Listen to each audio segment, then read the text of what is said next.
So we begin this morning's bulletin with some breaking news coming in from the United States. The White House has indicated that President Trump has grown increasingly dissatisfied with the slow pace of efforts to secure a Russia-Ukraine peace agreement, noting that he expects clearer movement toward a resolution and is wary of negotiations that produce little substantive progress.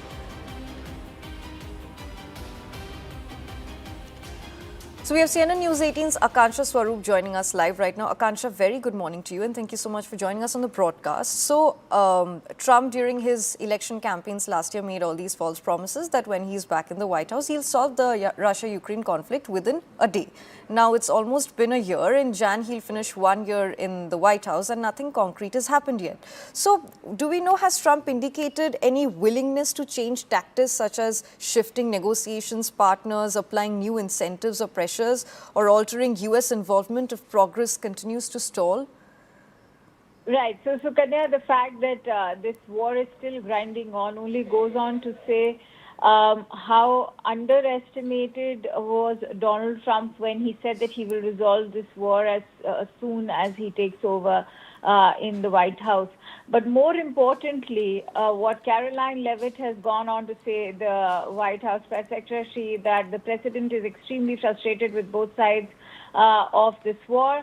He doesn't want any more talk. He wants action. He wants this war to come to an end. Is only an indication of how it almost seems like a stalemate situation as far as the peace plan is concerned. Because remember, just a day ago, Donald Trump had also maintained that it was the Ukrainian president who was acting very difficult and that they will have to give up their seafront land, which could be the land he was referring to, could be parts of the Black Sea, Sea of Azov, maybe also referring to the port of Mariupol. This apart from, say, the fertile region of Donbass, which, as we all know, includes Donetsk and Luhansk. And, these are regions which are becoming critical bone of contention in the peace plan because these are included as territorial concessions for Russia.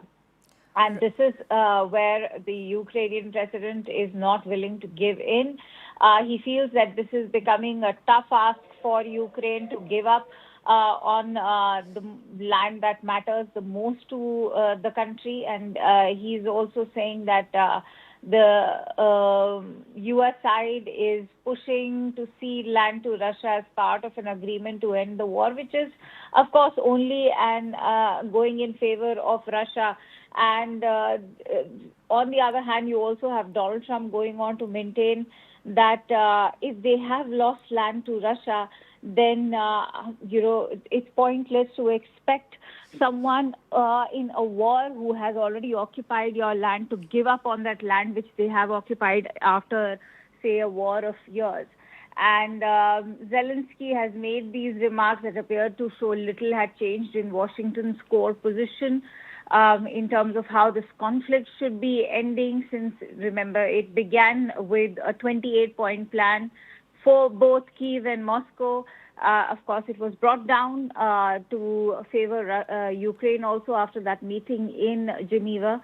But it still seems to be heavily lopsided. And in the meantime, we all know that the U.S. president has been doling out interviews to various media publications, including Politico, where he's also accused Zelensky of deliberately hanging on to power, and that it is high time Ukraine should have elections, to which Zelensky has also shown a willingness only if and when the war ends. You've also heard statements coming in from Donald Trump's son, Donald Trump Jr., who's accused Zelensky of corruption because of the war.